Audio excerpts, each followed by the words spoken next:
Saya bukan nak mempertikaikan beliau. Jadi sebab dulu ada isu 500 negara dan sebagainya, saya bawa kalkulator. 126,000 kali dengan 30 hari. Bahagi dengan 2 suntikan, 1 bulan kita boleh dapat 1.89 juta.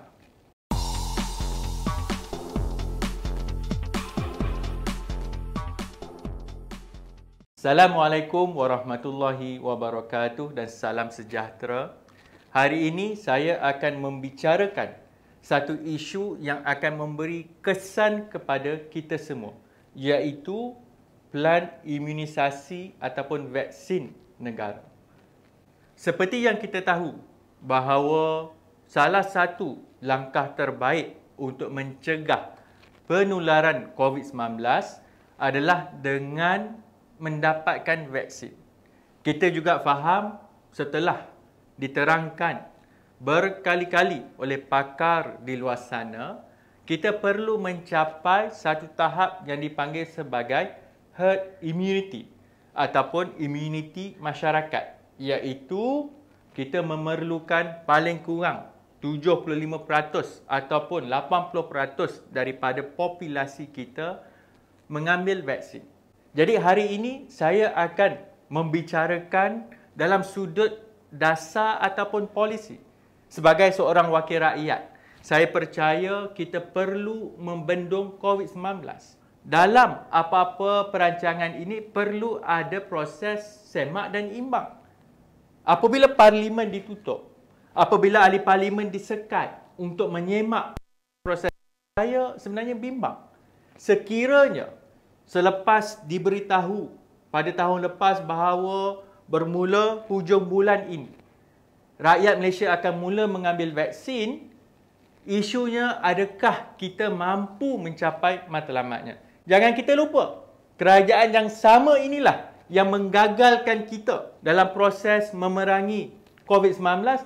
Ahli-ahli politik di sebelah sana, menteri dan timbalan menteri, 2 darjat. Jadi sebab itu, saya tidak mahu kegagalan ini terus dibawa-bawa sehinggalah soal vaksin ini kita semua terkesan.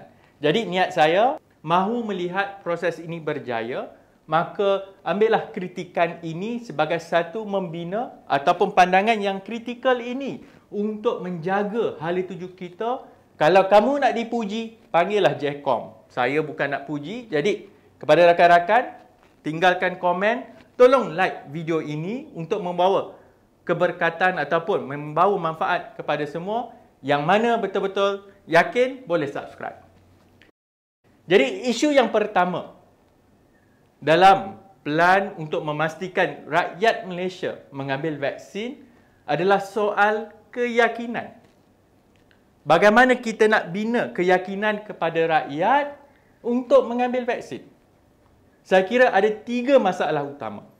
Pertama adalah soal pertanyaan, kekhawatiran mengenai sama ada vaksin ini selamat ataupun tidak. Ini mungkin ada unsur-unsur dari kumpulan tertentu yang mempunyai agendanya tersendiri. Namun kita tidak boleh pertikaikan bahawa apa-apa peristiwa yang berlaku, kes-kes yang mungkin dari segi kesan sampingan, dari segi kemudaratan yang berlaku di negara lain, mungkin terpencil, tetapi bila sampai ke sini, bila diviralkan, ianya mungkin sesuatu perkara yang membimbangkan rakyat kita. Perkara yang kedua ataupun dalam kerangka yang sama, soal keyakinan ini juga adalah kurangnya keyakinan kepada kerajaan. Ini bukan soal politik semata-mata, betul. Kerajaan tiada mandat. Betul, kerajaan ini tebuk atap yang disebut oleh mereka sendiri. Tetapi yang lebih kita risaukan sebenarnya, adakah mereka ini mampu mengawal proses vaksinasi ini? Sebab mungkin dalam isu soal pembelian ini baru perkara pertama. Itu pun sampai sekarang kita belum tahu adakah sebenarnya kita hasil perbincangan, negosiasi, pembelian dan sebagainya, angka tersebut telah mencapai ke tahap herd immunity ataupun belum. Yang ketiga juga, kumpulan ataupun masalah yang kita akan hadapi soal keyakinan terhadap vaksin ini, mungkin mereka yang tidak mendapat pendedahan. Ataupun mungkin yang hanya terikut-ikut. Jadi perkara ini saya rasa perlu diberikan perhatian sebab kita nak mencapai herd immunity. Jadi apa langkah penyelesaian yang diutarakan oleh kerajaan? Saya teliti jawapan daripada Menteri Inovasi yang telah diangkat sebagai menteri yang akan menguruskan proses imunisasi ini. Mana hilangnya Menteri Kesihatan. Tapi tak apa. Dalam soal penerangan beliau, cara kita nak bagi yakin kepada rakyat adalah dengan memastikan Tan Sri Perdana Menteri mendapat vaksin yang pertama. Tak habis-habis cerita politik. Orang lain dah bagi vaksin ni dah lama. Kalau di Malaysia ni dah ada rakyat Malaysia yang telah menjadi kajian, yang telah diminta menjadi sukarelawan. Salah seorangnya, saudara Adam Low, daripada AMK sendiri. Kita wawarkan, dia memang telah diiktiraf oleh kajian tersebut sebagai orang pertama menerima vaksin. Itu pun nak dipertikaikan. Tapi soalnya, adakah rakyat Malaysia di luar sana, apabila Tan Sri Muhyiddin ambil vaksin, kita semua percaya? Isunya sekarang, jangan main politik. Tak payah perlu buat program media dan sebagainya, gimmick. Yang penting sekarang ini kita kena segerakan proses vaksinasi ini dan bagaimana untuk kita bina keyakinan. Ini pandangan saya yang mungkin boleh diterima ataupun tidak diterima. Saya, yang penting kita nyatakan, boleh komen kalau setuju ataupun tidak. Salah satu kaedah yang kita boleh buat adalah dengan memastikan sebarang kesan sampingan, sebarang masalah yang timbul di kemudian hari ini, kita dapat kawal dengan sebaiknya. Contoh di negara-negara yang lain. Bagi saya ada dua kaedah. Pertama, sesebuah negara itu boleh mempersiapkan satu dana ataupun tabung bagi mengawal kes-kes yang tidak diingini yang berlaku. Jadi yang ini sekurang-kurangnya, kalau ada yang merasakan sanksi, maksudnya kalau apa-apa pun berlaku, kerajaan ataupun negara itu akan mengambil tanggungjawab. Sebab kita nak mencapai herd immunity ini bukan untuk seseorang. Kita nak capai untuk keseluruhan masyarakat. Mungkin ada yang tidak mahu bagi kerjasama. Mungkin ada yang betul-betul rela hati ke hadapan.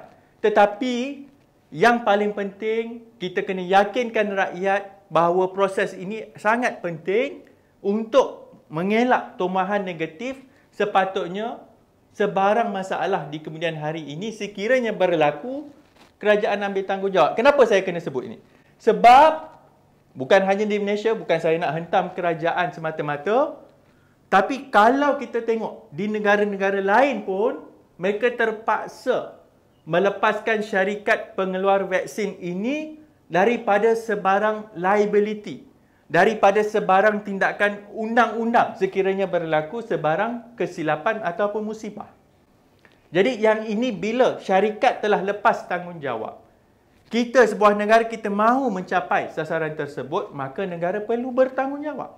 Atau kaedah yang kedua, yang saya percaya di negeri-negeri sebelum ini pun pernah buat, malah yang saya rasa memang boleh tercapai adalah dengan mengambil skim insurans bagi melindungi mereka-mereka yang mungkin berhadapan dengan kes yang di luar jangka.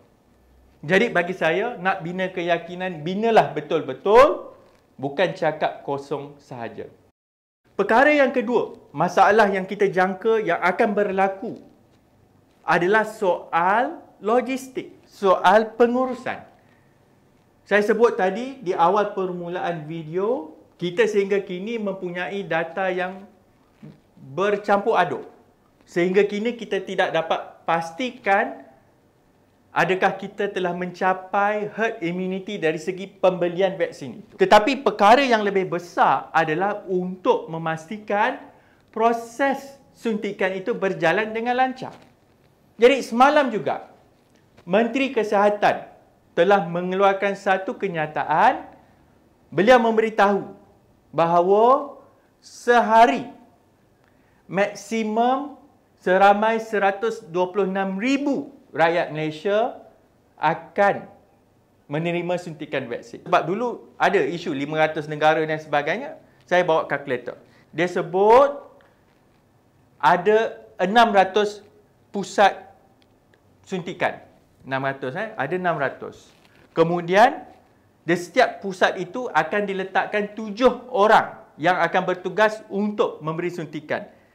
Kali 7, dan kemudian beliau menjangkakan setiap mereka yang bertugas sebagai yang memberi suntikan ini akan mampu melaksanakan sebanyak 30 suntikan sehari. Kali dengan 30. Maka apa yang disebut tu betul. 126,000. Baik. Kita dengar cantik. Tapi 126,000 ini adakah mampu untuk kita mencapai herd immunity? Ini dalam keadaan maksimum. Kalau 126,000 tersebut, kita tahu Pfizer ini memerlukan 2 suntikan. Jadi kalau sebulan tu berapa orang? 126,000 kali dengan 30 hari.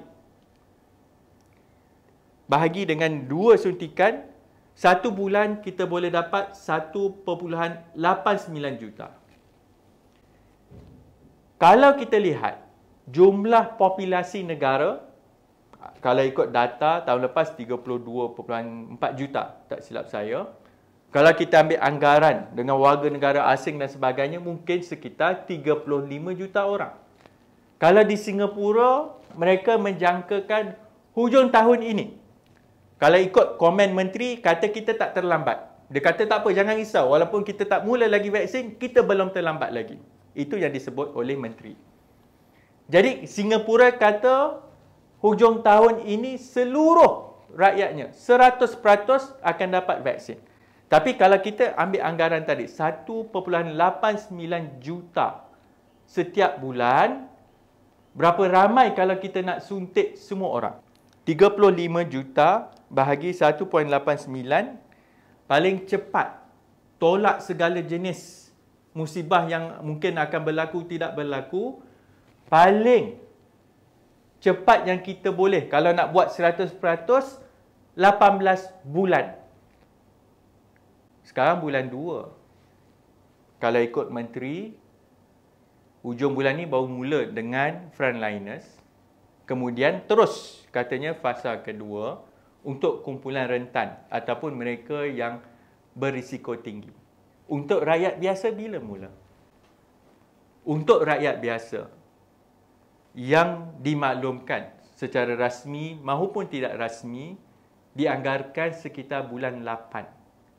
Bulan 8 bermula, kalau kita nak capai 100%, saya rasa ialah kita sasarkan herd immunity 75%. Maksudnya, vaksin ini yang kita kena ada perspektif ini. Bukan saya nak menakut-nakutkan, tapi hakikatnya paling cepat kita boleh berjaya mencapai proses ni 18 bulan. Kalau nak laju lagi 14 bulan, maksudnya Singapura akan berjaya tamatkan proses mereka hujung tahun ini. Malaysia akan berjaya hujung tahun hadapan. Itu kalau berjaya. Jadi apa langkah penyelesaiannya? Sebab itu isu vaksin ini jangan politikkan. Jangan nak bolot seorang-seorang. Jangan nak jadi hero tapi kemudian hari rakyat dipersalahkan. Sebab itu bagi saya, dalam urusan vaksin tadi adalah angka yang diberi kerajaan dalam keadaan yang sangat optimum. 600 center, 7 orang sehari bekerja tidak henti, tiada kesilapan dan sebagainya. Sebab itu bagi saya, benda itu terlalu idealistik. Minta maaf, mungkin hujung tahun ni akan, pandangan saya mungkin tak betul. Alhamdulillah kalau tak betul. Tapi saya risau, bila sistem ini terlalu diikat dengan pelaksanaan oleh satu badan induk sahaja, saya risau proses ini akan mengalami kelewatan. Kalau berlaku apa-apa kesilapan di sana. Kita kena decentralize proses ini. Jangan hanya kontrol di satu pihak, kita dah ada satu badan yang akan mengesahkan vaksin itu sesuai ataupun lulus untuk digunakan dalam negara. Untuk mengekang masalah logistik, saya merasakan proses ini perlu dipercepatkan dan diperluaskan. Ini bukan hanya masalah di Malaysia, malah di negara-negara barat menghadapi masalah yang sama, maka kita perlu mencari jalan yang lebih memudahkan proses vaksinasi ini. Baik, kawan-kawan. Perkara yang ketiga yang saya rasa sama penting dengan masalah-masalah yang mungkin timbul selepas ini adalah soal pengurusan mereka yang hendak mengambil vaksin itu sendiri. Kepada rakyat biasa untuk memastikan proses suntikan ini dapat berjalan dengan lancar. Apa yang diumumkan Menteri? Menteri kata mereka yang berminat untuk mengambil vaksin boleh mula mendaftarkan diri bulan 3. Bukan sekarang, bukan dari awal lagi, bulan 3 baru buka. Apa yang akan berlaku yang saya lihat, yang menjadi persoalan sebagai pembuat dasar dan polisi, yang seharusnya kita bertanyakan dengan secara terbuka, dengan secara jujur, adakah kita berjaya mencapai sejumlah 75% rakyat Malaysia yang sukarela pergi mendaftarkan diri di melalui sistem ataupun apa-apa kaedah yang akan diperkenalkan oleh kerajaan, yang kemudiannya akan mengikuti jadual tersebut dengan sepenuhnya, yang akan mengatasi segala masalah logistik yang saya kemukakan tadi untuk membolehkan 126,000 rakyat Malaysia menerima suntikan setiap hari. Kalau kita gagal capai 126,000, hujung tahun depan kita tak siap proses vaksinasi ini. Ini persoalan yang harus ditanya dengan jujur. Bagaimana kita nak menguruskan rakyat ini untuk sama ada mendaftarkan diri ataupun sebenarnya membolehkan mereka mendapatkan vaksin ini dengan mudah. Jadi sebab itu, dalam sepanjang tempoh yang saya lihat sejak hujung tahun lepas, bila mula dibicarakan soal vaksin dengan lebih serius, saya lihat proses kempen itu perlu diperhebatkan. Bukan hanya dengan mengambil agamawan bagi menangkis hujah-hujah berlandaskan agama, tetapi juga saya lihat kepada proses kesedaran yang melibatkan civic minded, yang melibatkan pemikiran masyarakat. Untuk kita tawarkan diri ke hadapan demi menyelamatkan jiran-jiran kita, demi menyelamatkan keluarga-keluarga kita. Dan sebab itu, kempen sahaja tidak mencukupi sekiranya dasar ataupun polisi itu tidak melindungi rakyat. Syarikat kita boleh bagi perlindungan untuk tidak dikenakan sebarang tindakan undang-undang. Tapi janganlah sekiranya berlaku apa-apa kepada rakyat, kerajaan cuci tangan. Jadi sebab itu perlu ada jaringan keselamatan, melindungi mereka, memberi keyakinan, dan apabila berkempen itu, janganlah kamu upah pencacai-pencacai untuk berkempen masuk pilihan raya. Kamu punya ketua-ketua ini yang melanggar SOP ketika ini, tetapi yang lebih penting, fikirkanlah masalah rakyat yang sebenar.